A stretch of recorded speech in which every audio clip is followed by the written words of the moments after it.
17 जुलाई 2025 की सुबह करीब 5:15 बजे बिहार की राजधानी पटना में पारस हॉस्पिटल के पास दो लोग खड़े थे। एक ने सफेद शर्ट पहन रखी थी तो दूसरा हेलमेट लगाया था। थोड़ी ही देर में 4 और लोग जो कैप पहने हुए थे उनके पास आए। हेलमेट वाला शख्स आगे बढ़ा और फिर ये पांचों आपस में कुछ बात करने के बाद हॉस्पिटल की ओर चल पड़े। उस समय किसी को नहीं पता था कि ये लोग वहां क्या करने जा रहे हैं। सुबह 7:30 बजे हॉस्पिटल के दूसरे माले पर सन्नाटा था। ये 5 लोग कॉरिडोर में दाखिल हुए और कमरा नंबर 209 के बाहर रुके। वहां पहुंचते ही उन्होंने अपनी बंदूकें तैयार की और कमरे में घुसकर अंधाधुंध फायरिंग शुरू कर दी। महज 10 सेकंड की गोलीबारी के बाद 4 लोग बाहर निकलकर सीढ़ियों की ओर भागे, जबकि 5वां शख्स आराम से टहलता हुआ निकल गया। जल्द ही खबर फैली कि पटना के पारस हॉस्पिटल में एक शख्स की गोली मारकर हत्या कर दी गई, लेकिन वो शख्स कोई और नहीं बल्कि कुख्यात गैंगस्टर चंदन मिश्रा था। दोस्तों, आज मैं आपको इस कहानी को अपने अंदाज में सुनाने जा रहा हूं, जो अपराध, बदले और सिस्टम की खामियों की एक ऐसी दास्तान है जो आपको सोचने पर मजबूर कर देगी। आगे बढ़ने से पहले आप इस वीडियो को लाइक जरूर कर दीजिए और चैनल को भी सब्सक्राइब कर दीजिए, क्योंकि ऐसी वीडियोस आपको हमारे चैनल पर मिलती रहेगी। चंदन मिश्रा की कहानी शुरू होती है बक्सर के एक छोटे से कस्बे से, जो पटना से करीब 140 किलोमीटर दूर है। एक सामान्य मध्यम वर्गीय परिवार, माता पिता और उनका इकलौता बेटा चंदन। चंदन के पिता गांव में दबंग थे, जिससे उनकी अच्छी खासी इज्जत थी। परिवार को चंदन से बहुत प्यार था और चंदन को क्रिकेट से। लेकिन एक स्थानीय क्रिकेट मैच ने उसकी जिंदगी को हमेशा के लिए बदल दिया। उस दिन एक छोटी सी बात पर चंदन का झगड़ा सोनू नाम के लड़के से हो गया। गुस्से में सोनू ने चंदन को सबके सामने पीट दिया। ये अपमान चंदन के लिए असहनीय था। चंदन ने बदला लेने की ठानी और सोनू के घर शिकायत करने गया, लेकिन सोनू के घर वालों ने चंदन को उल्टा डांट कर वहां से भगा दिया और ऐसे में उसे और बेइज्जती झेलनी पड़ी। उस रात चंदन ने फैसला लिया कि अब बात खेल की नहीं, इज्जत की है। अगली सुबह गुस्से में उसने अपने पिता की लाइसेंस्ड बंदूक उठाई और सोनू को घर से बाहर बुलाया। सोनू भी चौड़ में लड़ने बाहर आ गया। उतने में ही चंदन ने बिना कुछ सोचे समझे सोनू को गोली मार दी। ये था चंदन का पहला कदम अपराध की दुनिया में, जहां वो एक आम लड़के से हत्यारा बन गया था। पुलिस ने उसे पकड़ लिया, लेकिन परिवार ने बर्थ सर्टिफिकेट दिखाकर साबित किया कि चंदन नाबालिग है। नतीजतन उसे जेल की बजाय बाल सुधार गृह भेजा गया, लेकिन वहां सुधार की जगह उसका बर्बाद होना तय हो गया था। 3 साल तक उसने ऐसे लड़कों के बीच वक्त गुजारा जो चोरी से लेकर हत्या तक के आदी थे। जब चंदन बाहर आया, वो अब एक शातिर अपराधी बन चुका था, जिसका एकमात्र लक्ष्य था गैंगस्टर बनना। बाल सुधार गृह से निकलने के बाद चंदन की मुलाकात शेरू उर्फ ओमकार नाथ सिंह से हुई। दोनों की दोस्ती एक कॉमन दोस्त के जरिए बनी। शेरू भी बाल सुधार गृह में वक्त काट चुका था और उसे भी क्रिकेट का शौक था, लेकिन अब उनका खेल क्रिकेट के मैदान पर नहीं, अपराध की गलियों में शुरू हुआ।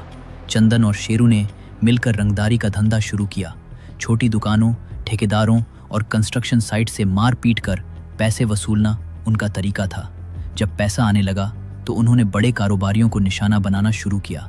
आरा और बक्सर में उनके नाम का खौफ फैल गया। 18-19 साल की उम्र में ही लोग उनके नाम से कांपने लगे। उनके बढ़ते दबदबे को देखकर कई युवा उनके गैंग में शामिल होने लगे और यहीं से चंदन शेरू गैंग का जन्म हुआ। गैंग के पनपने पर दोनों ने एक मोटरसाइकिल खरीदी और उसे चलाना सीखा, लेकिन अपने अनोखे अंदाज में। जब चंदन बाइक चलाता तो शेरू पीछे उल्टी दिशा में बैठता। इसका मकसद था चलती बाइक से गोली चलाना, जो बाद में उनका सिग्नेचर स्टाइल बन गया। इस तकनीक ने उनके हौसले बुलंद किए, क्योंकि अब वो कहीं भी कभी भी हमला कर सकते थे। साल 2011 उनके अपराधी जीवन का सबसे खतरनाक दौर था। इस साल चंदन और शेरू ने एक के बाद एक 6 हत्याएं की थी। हर हत्या ने पुलिस को हिलाकर रख दिया और उनके गैंग का नाम हर तरफ फैल गया था। पुलिस का डर खत्म होने पर उनका असली चेहरा सामने आया। औरत, पैसा और सियासत। अब उनके लिए कुछ भी असंभव नहीं था। चंदन तो इतना बेखौफ हो गया कि वो तारीख बताकर हत्या करने लगा। कल तुम्हें गोली मारेंगे कहकर वो अगले दिन वैसा ही करता। बिहार पुलिस की इज्जत दांव पर थी और मीडिया से लेकर विपक्ष तक सवाल उठाने लगे थे। जुलाई 2011 तक 5 हत्याएं कर चुके चंदन और शेरू का अगला निशाना था राजेंद्र केसरी, एक मशहूर चूना व्यापारी जिसकी पुलिस और नेताओं तक गहरी पहुंच थी। जब उनसे रंगदारी मांगी गई तो केसरी ने मना कर दिया, ये सोचकर कि ये नए लड़के उनका क्या ही बिगाड़ लेंगे। लेकिन 20 अगस्त 2011 की शाम को चंदन ने गुस्से में बीच बाजार ऐलान किया, कल 21 अगस्त को मैं राजेंद्र केसरी को गोली मारूंगा। लोग इसे मजाक समझे क्योंकि केसरी का रुतबा ऐसा था कि कोई इतनी हिम्मत कैसे कर सकता था। लेकिन ठीक अगले दिन 21 अगस्त को चंदन और शेरू ने बीच बाजार में केसरी की गोली मारकर हत्या कर दी। इस हत्या ने बिहार के सिस्टम को हिलाकर रख दिया। केसरी सिर्फ व्यापारी नहीं थे, उनकी पहुंच सियासत और पुलिस तक थी। उनकी हत्या ने पूरे बिहार में हंगामा मचा दिया। अब यह केस सिर्फ गैंग वॉर तक सीमित नहीं रहा, बल्कि सियासी मुद्दा बन गया। पुलिस पर दबाव बढ़ा और जब वो हरकत में आई तब तक चंदन और शेरू के खिलाफ 25 मामले दर्ज हो चुके थे, जिनमें 12 से ज्यादा हत्या के थे। दबाव में पुलिस तो जागना ही पड़ा। पुलिस की सख्ती देखकर दोनों नेपाल भाग गए। बिहार पुलिस उनकी टिप मिलने पर नेपाल पहुंची, लेकिन नेपाल पुलिस के दखल और कागजी कार्रवाइयों की देरी का फायदा उठाकर चंदन और शेरू कोलकाता भाग गए। कुछ महीनों बाद बिहार और बंगाल पुलिस के जॉइंट ऑपरेशन में दोनों को आखिरकार गिरफ्तार कर लिया गया। गिरफ्तारी के बाद दोनों को बक्सर लाया गया, जहां निचली अदालत में उन दोनों पर एक साथ मुकदमा चला। लेकिन बक्सर जेल में उनका इतना आतंक था कि पुलिस ने उन्हें अलग अलग जेलों में भेजना शुरू किया, पहले भागलपुर, फिर बेयूर और बाद में पूर्णिया। राजेंद्र केसरी हत्या केस में निचली अदालत ने चंदन को उम्र कैद और शेरू को फांसी की सजा सुनाई। एक ही अपराध के लिए 2 अलग अलग सजाएं। यह फैसला शेरू के लिए सदमे जैसा था। उसे लगा कि चंदन की सेटिंग की वजह से उसे कम सजा मिली है। दोनों ने हाई कोर्ट में अपील की, जहां चंदन की सजा वही रही, लेकिन शेरू की फांसी को उम्र कैद में बदल दिया गया। लेकिन तब तक शेरू के मन में चंदन के खिलाफ जहर भर चुका था। उन दोनों की दोस्ती अब दुश्मनी में बदल गई थी। शेरू को लगने लगा कि चंदन ने रंगदारी के पैसे का बंटवारा ठीक नहीं किया और उसे हमेशा कम हिस्सा दिया। इसके अलावा शेरू की चंदन के परिवार की एक लड़की से नजदीकी बढ़ गई थी, जो चंदन को पसंद नहीं थी, क्योंकि दोनों अलग अलग जाति से थे। ये बात उनकी दोस्ती में दरार डाल रही थी। तीसरी बात, पुलिस ने जब गैंग के लोगों को पकड़ना शुरू किया तो ज्यादातर शेरू के गुट के लोग ही मारे गए या पकड़े गए। शेरू के लोगों ने उसे बताया कि चंदन पुलिस को उनके बारे में जानकारी दे रहा है। जब चंदन ने भागलपुर जेल से सोशल मीडिया पर पोस्ट डाले तो शेरू का शक यकीन में बदल गया। जेल के अंदर फोन चलाना कोई सामान्य बात नहीं थी।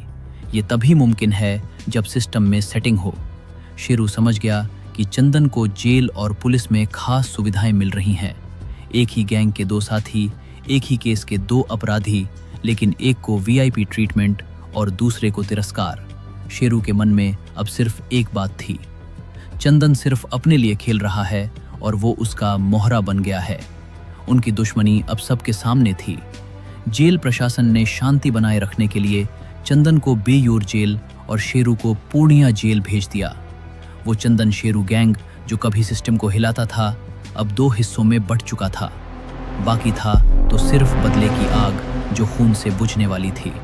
पिछले 14 सालों में दोनों ने कई बार पैरोल के लिए आवेदन किया, कभी रिश्तेदार की मृत्यु तो कभी पारिवारिक कारणों का हवाला देकर, लेकिन हर बार उनकी अर्जी खारिज हो गई। जून 2025 में चंदन ने फिर पैरोल के लिए आवेदन किया, इस बार पाइल्स के ऑपरेशन के मेडिकल कारणों से। इसलिए इस बार उसे 15 दिन की पैरोल मिल गई और वो 3 जुलाई 2025 को जेल से बाहर आया। जब ये खबर शेरू तक पहुंची तो उसे चंदन से बदला लेने का सही मौका दिखा।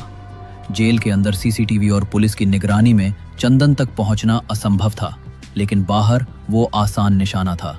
यहीं से चंदन की हत्या की साजिश शुरू हुई, जिसे 15 दिन में पूरा करना था। शेरू को जेल के अंदर से ऐसा शख्स चाहिए था जिस पर वो भरोसा कर सके, और तभी कहानी में आता है तौसीफ बादशाह। पटना के फुलवारी शरीफ में जन्मा तौसीफ वही पला बढ़ा और बिगड़ा था। घर वालों ने उसका नाम तौसीफ रजा रखा था, लेकिन उसने खुद को तौसीफ बादशाह का नाम दिया। छोटी मोटी चोरियों से शुरू हुआ उसका सफर कॉन्ट्रैक्ट किलिंग तक पहुंच गया था। बिहार और झारखंड में उसका नाम इतना मशहूर था कि किसी को खत्म करवाना हो तो तौसीफ का नाम सबसे पहले लिया जाता था। वो सिर्फ किलर नहीं था बल्कि अपनी इमेज का दीवाना था। सोशल मीडिया पर वो अपनी गैंगस्टर लाइफ को रील्स के जरिए दिखाता था। उसका आइडल था दाऊद इब्राहिम और वो उसी की तरह कपड़े, पोज और अंदाज अपनाता था। उसका सोशल मीडिया बायो भी उसकी मानसिकता को दर्शाता था। ऑनलाइन दुनिया में वो एक सेलिब्रिटी गैंगस्टर बन गया था जिससे लोग डरते थे, फॉलो करते थे और कुछ चुपके से प्रेरित भी होते थे। शेरू के लिए तौसीफ से बेहतर कोई और नहीं था। उसने अपने गैंग के जरिए तौसीफ से संपर्क किया और चंदन की हत्या की सुपारी दी। तौसीफ को लगा कि चंदन जैसे बड़े गैंगस्टर को मारकर उसका नाम और बड़ा होगा। उसने सुपारी ले ली, लेकिन यह काम आसान नहीं था। पैरोल पर निकलने के बाद चंदन हॉस्पिटल जाने के बजाय बक्सर चला गया, जहां उसका दबदबा था। यह तौसीफ के लिए चुनौती थी। वो और उसका गैंग इंतजार करने लगे कि चंदन बक्सर से बाहर निकले, लेकिन 10-12 दिन बीत गए और चंदन अपने इलाके में ही रहा। तौसीफ के लिए यह देरी खतरनाक थी, क्योंकि पैरोल खत्म होने पर चंदन जेल लौट जाता और फिर उस तक पहुंचना और मुश्किल हो जाता। लेकिन फिर एक खबर ने सब बदल दिया। चंदन को जेल लौटने से पहले पारस हॉस्पिटल में पाइल्स का ऑपरेशन करवाना था। वो 13 जुलाई को हॉस्पिटल में भर्ती हुआ और 15 जुलाई तक उसकी सर्जरी हो गई। ये वही मौका था जिसका तौसीफ को इंतजार था।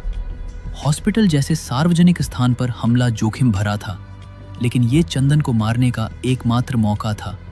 तौसीफ के लिए पारस हॉस्पिटल नया नहीं था, क्योंकि उसके जानने वाले वहां पहले भी भर्ती हो चुके थे।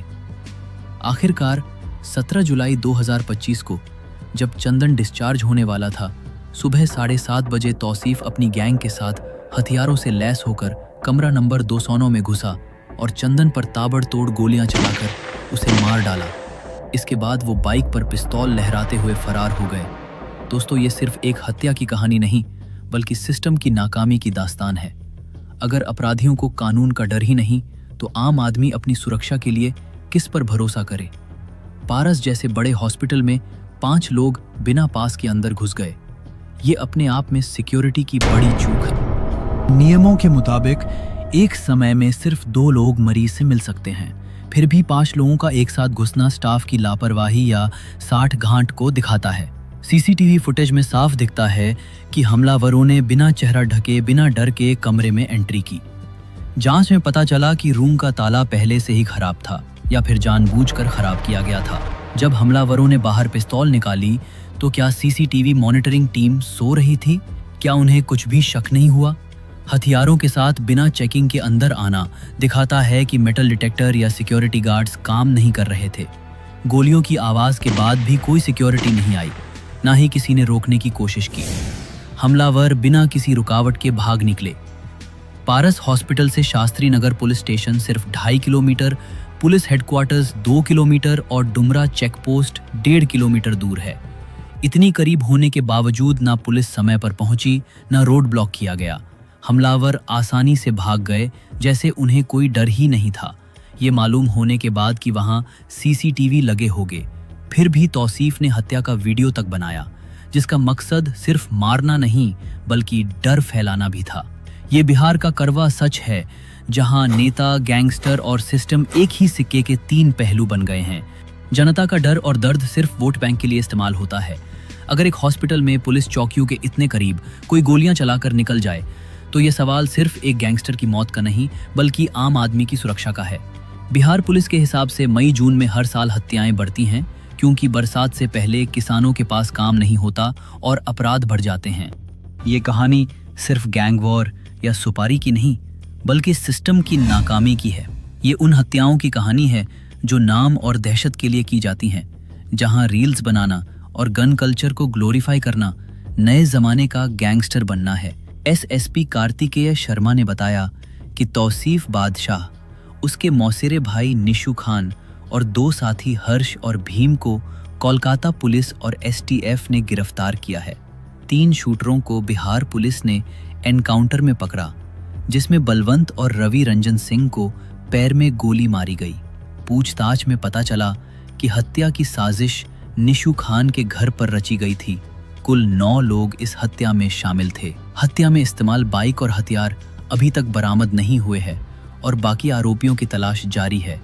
ये केस एक चेतावनी है कि अगर सिस्टम के अंदर ही साजिशें पल रही हैं, तो कानून सिर्फ किताबों तक सीमित रह जाता है और इंसाफ एक सपना बनकर रह जाता है। वो सपना जो हर आम आदमी हर रात देखता है, लेकिन सुबह खौफ के साथ जागता है। दोस्तों, अगर आपको ये वीडियो पसंद आई है तो आप ऐसी ही एक और वीडियो देख सकते हैं जहां बिहार के एक मशहूर व्यापारी गोपाल खेमका की उनके ही घर के बाहर गोली मारकर जान ले ली गई थी। यहां क्लिक करके आप उस वीडियो को देख सकते हैं। बहुत बहुत धन्यवाद।